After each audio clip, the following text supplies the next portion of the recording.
eu sou maravilhosa e vocês são horríveis? Mérito. Por que que este diamante está na minha família há 6 gerações e não da de vocês? Mérito. Caralho, olha esse tanto.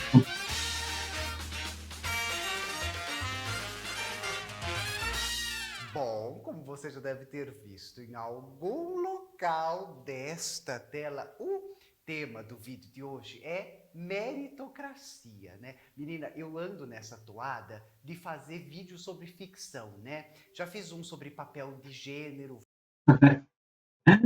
Ah, mano, muito bom, né, velho? vai aparecer em algum local. Já fiz um sobre racismo reverso, né? E hoje esse outro mito fundador da nossa incapacidade de articulação de consciência de classe é a meritocracia. Então, vem comigo que o vídeo promete.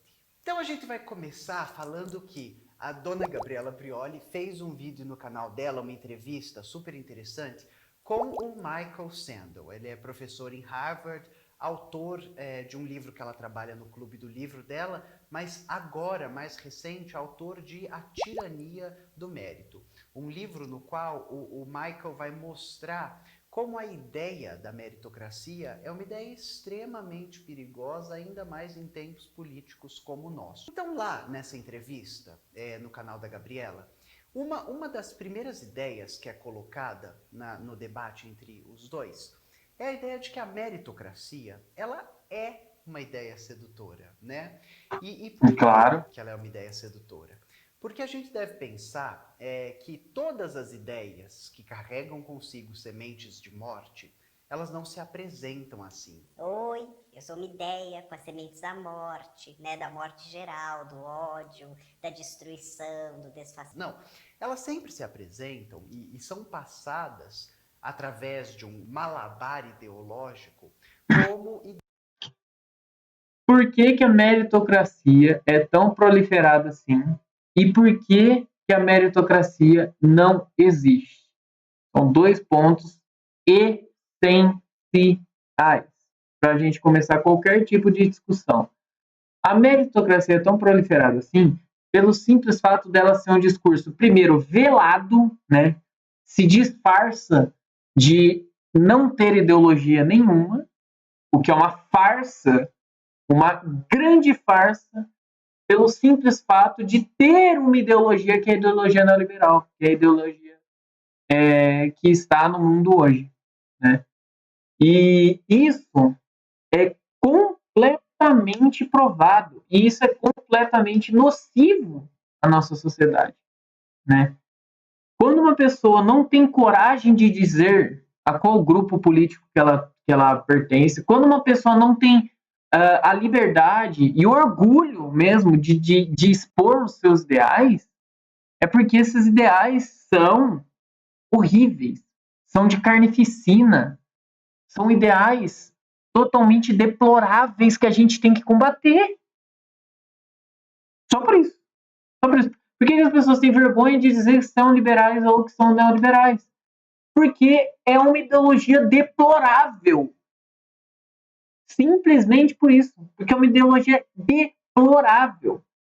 É uma ideologia que já existe no mundo, eles não estão lutando por absolutamente nada, porque já existe, já é uma ideologia que é praticada ao redor do mundo, já, salvo alguns países, e eles têm vergonha, porque eles viram que é aplicado já, e eles viram que não deu certo. Não deu certo. E por que que uma ideologia não deu certo? Porque a ideologia é uma ideia, né? Não tem base histórica, base material, base científica. Por isso que ideologias não dão certo, porque são ideias.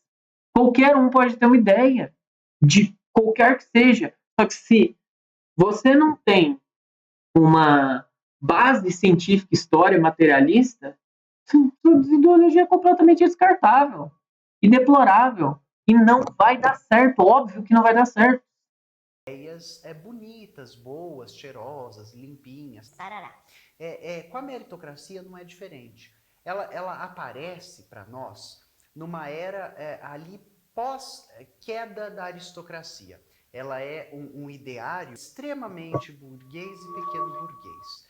E ela se coloca no horizonte como, bom, agora que a aristocracia acabou, a aristocracia era uma época e uma classe, claro, que tinha privilégios de nascença, né?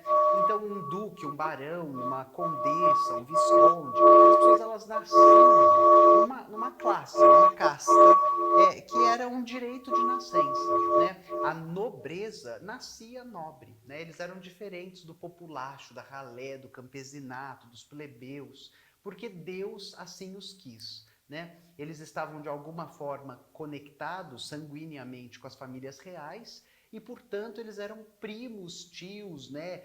Primo de terceiro grau, sobrinho da neta do primo do cara que casou com a irmã do... E então eles tinham sangue de Deus, né? A gente nunca pode esquecer Carlos Magno, né? O primeiro rei da Europa, blá blá blá, quem acredita nessas fidagaiada tudo. Mas a história é, os reis eram representantes de Deus na Terra, tipo um faraó, né? Eu falei. Aí vai uma recomendação de livro, hein? Acerca desse tema, né? De aristocracia, fidalguices, né? Igual ela falou, e tudo mais. Dom Quixote. Leiam Dom Quixote. Recomendação do fundo do meu coração. Leiam Dom Quixote. E depois vocês voltem aqui para falar o que vocês acharam, tá? Parênteses aqui. Dom Quixote era um dos livros que os revolucionários cubanos liam nos seus campos de treinamento e tudo mais. Então, Dom Quixote, recomendação do camarada Souza. Leiam Dom Quixote. E depois venham falar o que vocês acharam para mim. Ou nos comentários, ou aqui na live. Não consigo falar sem dançar. E aí, então a ideia da meritocracia, quando ela aparece junto do ideário burguês, ela aparece assim: olha, não tem mais essa história de você nasceu bonitinho, diferente, mamãe passou talquinho em mim, né, dentro de um palácio. Agora você precisa se esforçar. A gente deve pensar que o funcionamento das cortes na Europa, o funcionamento dos períodos monárquicos, absolutistas, tarará, eles eram repletos de nepotismo, né? Então, se o pai foi secretário de finanças, que da hora! e aí a função da sua família é cuidar da dieta do castelo, então esses títulos e ocupações e profissões, eles eram mantidos dentro de uma classe. A gente que dá aula de literatura inglesa na Janinha, a gente costuma sempre mostrar como a Janinha é uma crítica dessa série de costumes, dessa etiqueta aristocrática que possibilita um funcionamento especial de uma sociedade. Por exemplo, para contar para vocês, antes do período vitoriano, o período da regência lá na Inglaterra, se você, de uma classe mais baixa, falasse com uma pessoa de uma classe mais alta sem que ela tivesse te convocado a falar, tivesse te convidado a falar, você poderia ser açoitado, né? Era uma regra de etiqueta que era uma lei. Você tinha que ser apresentado para alguém. Ai, permita que eu te apresente. Né? Era essas benesses, esses favores. Isso acontece ainda hoje, tá, rapaziada? Lembrando, né? Não consigo lembrar agora a pessoa que falou, mas existe uma pessoa na história que falou que o poder mata de várias formas. Várias e várias e várias formas. Não é só no fuzil, atualmente. Então, é isso, né? Não só precisa falar isso. O poder mata de várias formas. O poder mata te deixando desempregado, né? Te deixando 30 dias na fila do postinho, te deixando sem educação, sem saúde, sem salário, sem comida, sem uma casa, tudo isso. O poder mata dessas formas mais sutis.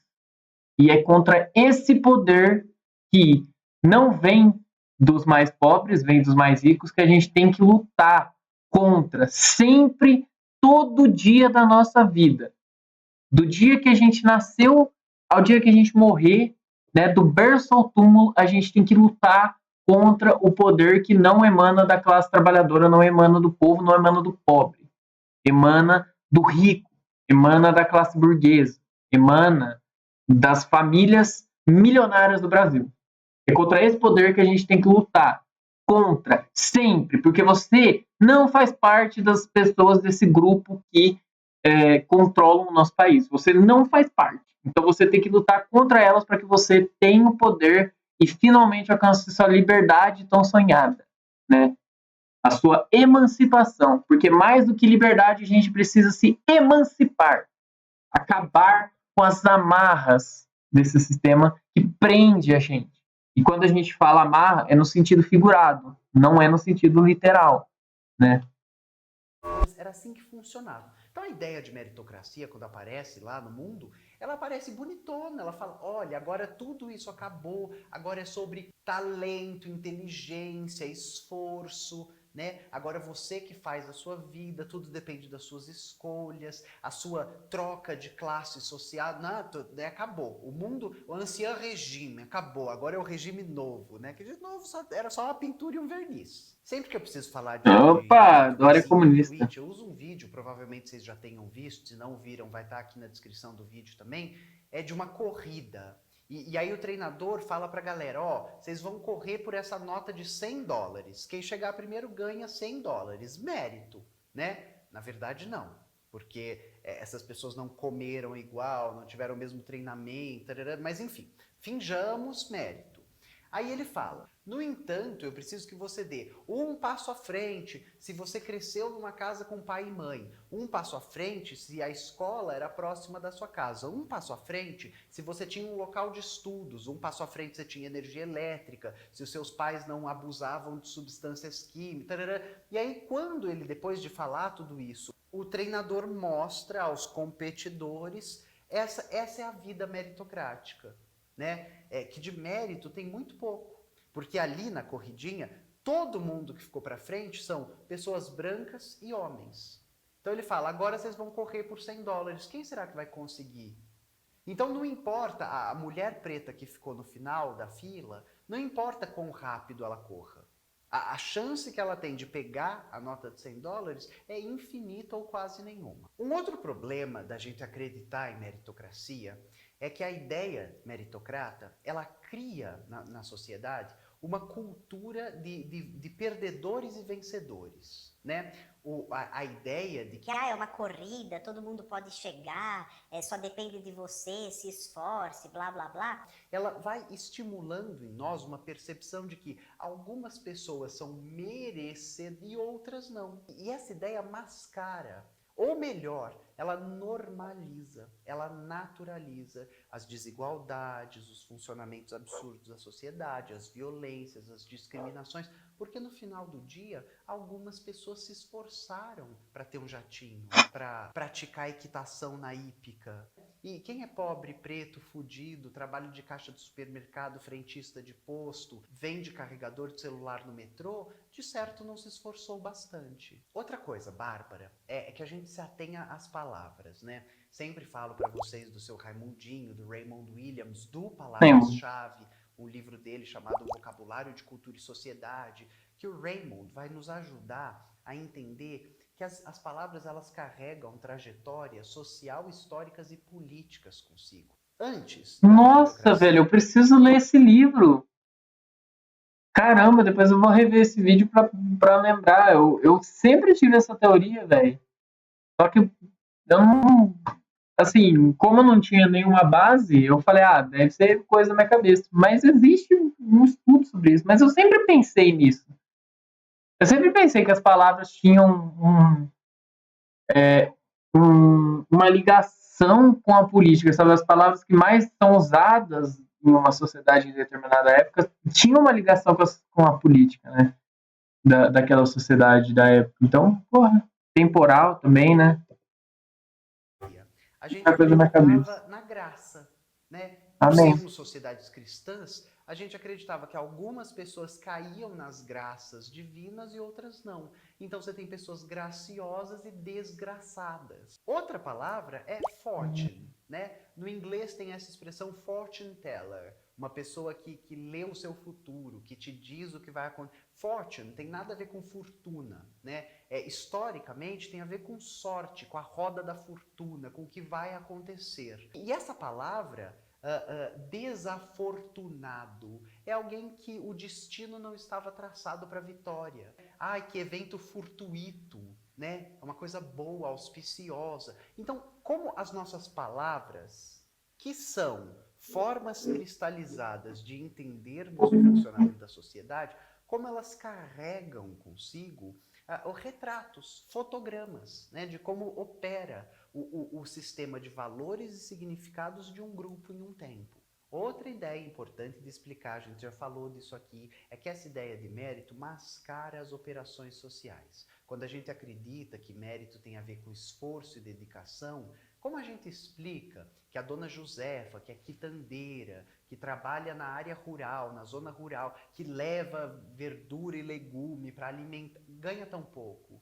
Como a gente explica que o seu José, né, que é motorista de caminhão, que passa a noite acordado dirigindo, como que a gente explica que a Jussara, que é mãe de 4 crianças na periferia, trabalha de babá, não vê os filhos de 15 em 15, de 30 em 30, dorme na casa da patroa, cria os filhos. Como que a gente explica que essas pessoas, na meritocracia, não se esforçaram, não se dedicaram o suficiente? E aí eu espero que o assunto vá sendo introduzido para vocês, para que a gente entenda como a meritocracia, a ideia dela, né, é uma operação discursiva, é uma bravata ideológica para justificar o funcionamento e as injustiças e as opressões de uma sociedade absurda. Lá no vídeo da Gabriela que eu falei, o Michael Sandel dá um exemplo super engraçadinho, né? Pensemos o Neymar, né? Pensemos a Naomi Campbell, né? Que são pessoas que vieram de backgrounds empobrecidos, que são pretas, que são pobres, que eram periféricas e que deram certo, que se esforçaram. Não, mas elas só deram certo nesse tempo e nesse espaço. Não tem nada a ver com mérito, não tem nada a ver com talento, tem muito mais a ver com hora certa e lugar, tem muito mais a ver com fortuna, né? Com bem-aventurado, com cair nas graças de um tempo. No 1700, ninguém ligava para futebol. Então o Neymar, com o talento de atleta e de sonegador do imposto dele, não teria acontecido no 1700. A Naomi Campbell, a mulher mais bonita dos anos 90. Em outra era, em que magreza não é elogiada, não seria bonita. Então tem muito pouco aqui de talento, de esforço, e tem muito mais aqui de fortuna, né? Então chegamos propriamente dito à meritocracia. A primeira vez que ela vai ser usada de forma sistemática é por aquele sociólogo britânico que eu mencionei, o Michael Young, e num livro dele chamado The Rise of Meritocracy, né? A Ascensão da Meritocracia, 1958. É um livro em 2 partes e 8 capítulos.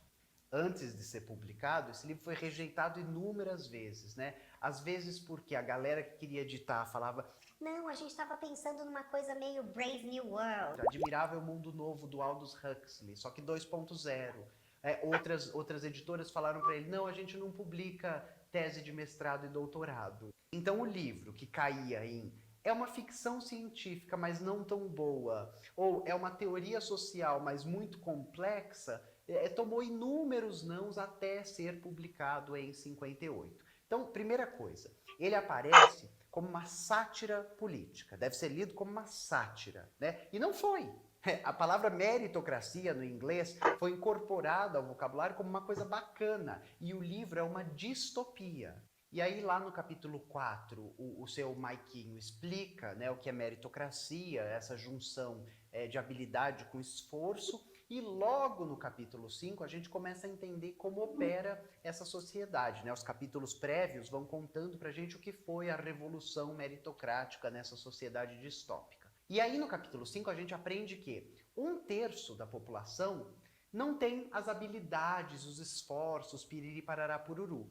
E são pobres, marginalizados, moram em periferias, tarará, tarará, são de famílias empobrecidas. E os seus empregos foram, com os avanços da tecnologia, tomados por máquinas. E essas pessoas se tornaram servas. Então a gente tem uma sociedade onde 1/3 da população ocupa uma posição servil. É aqui que a sátira política começa e até se aproxima Porque não é assim, né? É muito mais gente. do George Orwell, por exemplo. É uma obra bem humorada, tarará, né, satírica, mas a gente deve fazer a leitura dela tentando entender quais são os apontamentos para a época.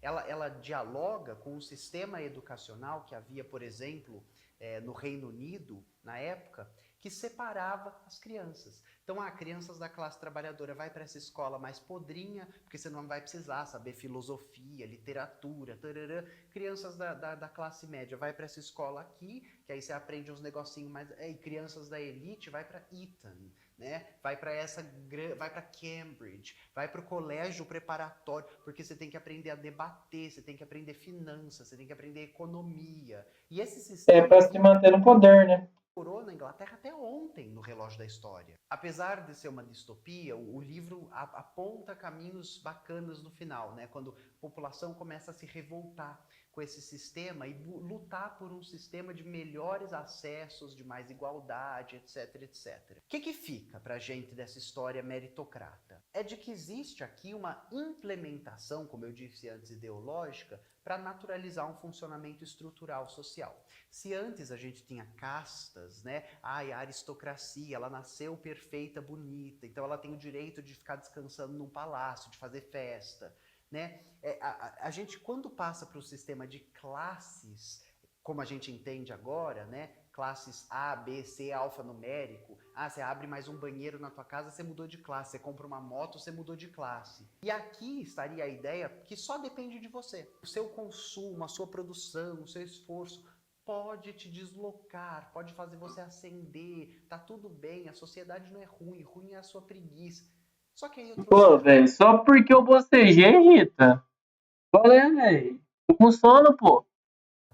Né, porque eu não saio de casa sem referência bibliográfica, para desmontar essa falácia. Não é possível que toda a população preta, né, é preguiçosa e burra. Não é possível que a população de mulheres é acomodada. Né? Não é possível que a população de imigrantes não é esforçada. Né? E não é possível que em toda a história do planeta só a população branca, europeia, heterossexual, cisgênero e masculina seja quem tem mérito. Né? Então essa é a ideia, ela é absurda. Né? Agora, estatisticamente, ela também é absurda. Eu separei alguns estudos norte-americanos, está tudo aqui linkado, que vão mostrar como os Estados Unidos, a terra da liberdade, da meritocracia, trabalha que dá, né? Dá para morrer, né? Dá para ficar sem auxílio médico. Lembra da enfermeira que uma vez caiu no metrô e falou, não liga para ambulância, porque senão eu vou ter que contrair uma dívida e não vou ter como pagar? Né? Eu prefiro curar minha perna fraturada em casa do que ir para o hospital e contrair uma dívida que eu vou precisar de empréstimo no banco e ficar pagando em parcela. Então, esse é o sistema maravilhoso e meritocrático que a gente tem lá, né? Sem serviço público, de saúde, por exemplo. E aqui, o importante, nesses estudos que eu vou elencar, é a gente entender como eles mostram que não tem mérito nenhum. Que se você somar código postal, o CEP da pessoa, com grau de escolaridade e riqueza dos pais, você consegue fazer uma previsão de quanto ela ganha. E as previsões estão sempre certas. Então, de 2015, a gente tem esse estudo sobre a mobilidade econômica nos Estados Unidos. Né? Dá para ascender socialmente? Se eu me esforçar, se eu estudar, se eu fizer faculdade, eu ascendo? Aliás, um assunto, eu pensei até em fazer um vídeo sobre isso, mas é tão curtinho, não precisa de um vídeo. O Oscar, esse ano, ele estava repleto dessas narrativas neoliberais. Aquele filme que a Glenn Close foi indicada para o Oscar de melhor atriz coadjuvante, Era Uma Vez um Sonho, né? Tá disponível na Netflix. Ele é uma história barata, digna de livro de autoajuda. Vai lá, faz várias dívidas no cartão, faz empréstimo no banco, tenha 22 cartões de crédito, se foda bastante, aprenda a etiqueta da classe dominante, finja amizade com pessoas que você odeia, que no final tudo vai dar certo. Né? E tudo vai dar certo na história é ter 2 filhos e uma casa. Então, voltando. Porra, Esse estudo deu de certo, hein? 2015, ele vai mostrar Conseguiu condições básicas que no socialismo era você nascer, você teria isso. diferenças salariais que existem entre crianças que cresceram em casas de determinadas classes sociais. Uma classe média, uma classe muito baixa e uma classe muito rica. E as diferenças que existem são de mais de 200%, por exemplo, entre a classe mais rica e a classe mais pobre. Aliado a esse estudo, tem um de 2018 que foi publicado em 2020 por uma série de pesquisadores de Harvard, né, comunistas, de certo, que vai fazer um mapa, né, um atlas de oportunidade nos Estados Unidos, que é exatamente isso. O seu CEP e algumas informações sobre você conseguem determinar de onde você veio, onde você mora, quanto você ganha. Né? E o estudo foi publicado porque ele praticamente não tem erro nas previsões que ele faz. Então agora você soma os dados do estudo de 2016, que te diz que a renda e a escolaridade dos seus pais determina quanto você vai ganhar, com outro que fala que dependendo de onde você nasceu, dá para prever como vai ser sua vida, expectativa de vida, quantos anos você vai viver, tarará, tarará. E aí você me fala, olha que meritocrático, olha como só depende do indivíduo, olha como a estrutura é besteira, olha como o debate social é coisa de comunista, né? Olha como é ideológico. Ai, dona Rita, mas o Elon Musk. Nojo de homem. Gente, o Elon Musk, a família dele se beneficiou do apartheid na África do Sul, tinha mina de esmeralda. Né? As empresas dele destroem o meio ambiente. E isso é claro, isso já é comprovadíssimo, assim. Ele tem subsídio do governo, diz que vai salvar o planeta, e é esse lixão que a gente E não conhece. salva nem ele. Né? A gente vai dar golpe em quem quiser. Foi o tweet dele depois que o Evo Morales sofreu o golpe e magicamente descobriu-se minas de lítio no país. Mas dona Rita, o Bill Gates... Oh, meus anjos, o pai do Bill Gates tinha contato em todas as empresas de tecnologia através das quais o filho conseguiu os empregos. Vale contar também para vocês que ele foi um dos primeiros estudantes nos Estados Unidos a ter um computador para trabalhar. E aí, isso não é uma realidade só ali, né, do lixão dos Estados Unidos. Quando a gente pensa, por exemplo, na Europa, né, essa Europa que tem um histórico de ter separado a população em castas, né, os nobres, piriri, piriri.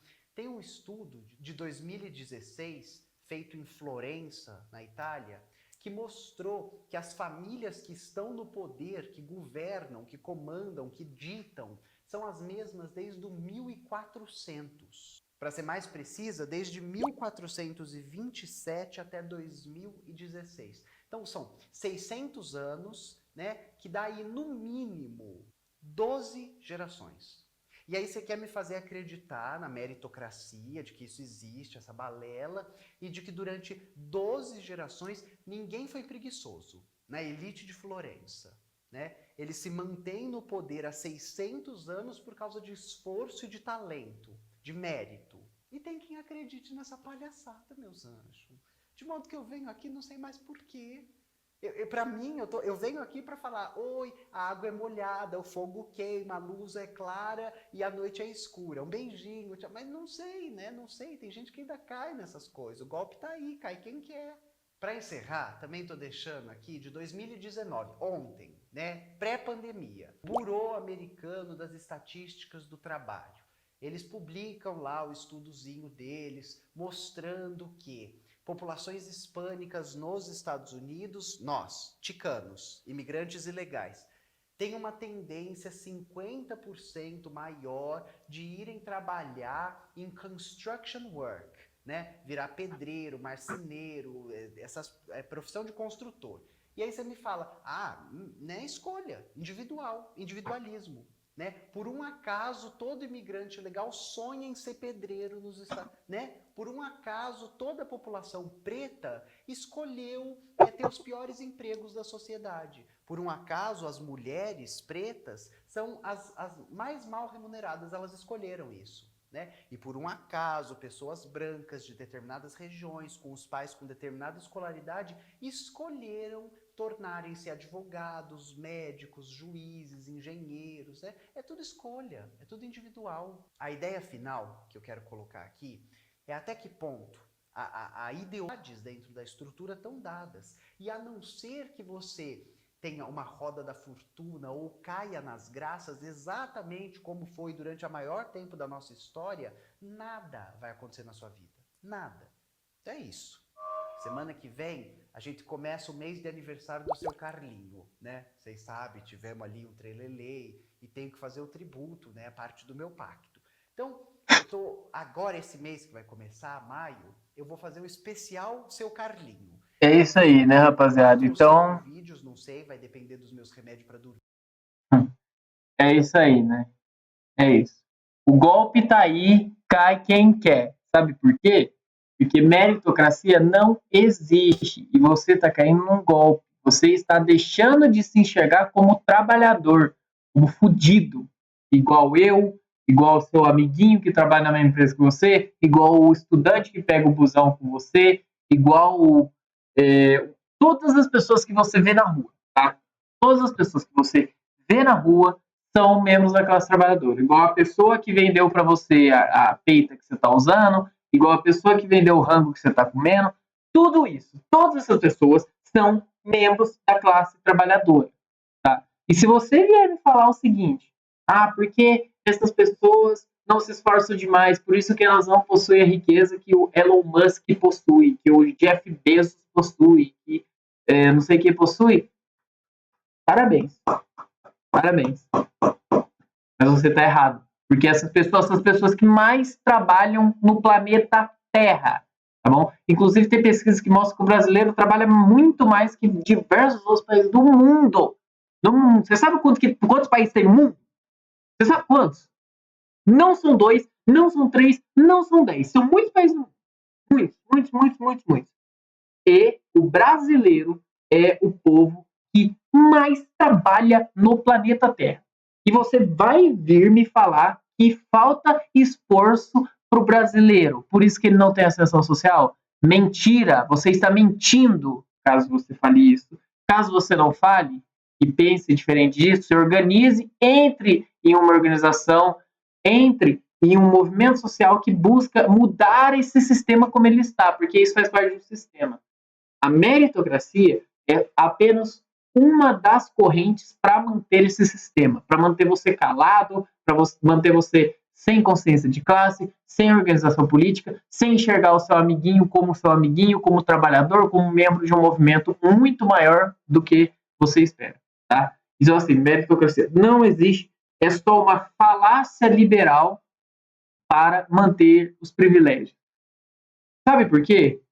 Porque a classe trabalhadora não vai ter ascensão social por meio do seu trabalho, por meio do seu esforço, tá bom? Então, assim, você me dizer que uma pessoa de periferia, uma pessoa negra, uma mulher negra não se esforça bastante, você está errado. Você está completamente errado. E você, inclusive, isso é até, como fala? Esqueci a palavra. Mas, enfim, isso é errado. Você está mentindo, tá? Você está mentindo. Então, assim, a nossa única saída é o socialismo, a nossa única saída é lutar juntos. Juntos e organizados e conscientes. Juntos, organizados e conscientes. Juntos, organizados e conscientes. Juntos, organizados e conscientes. Obrigado por assistir e veja mais vídeos.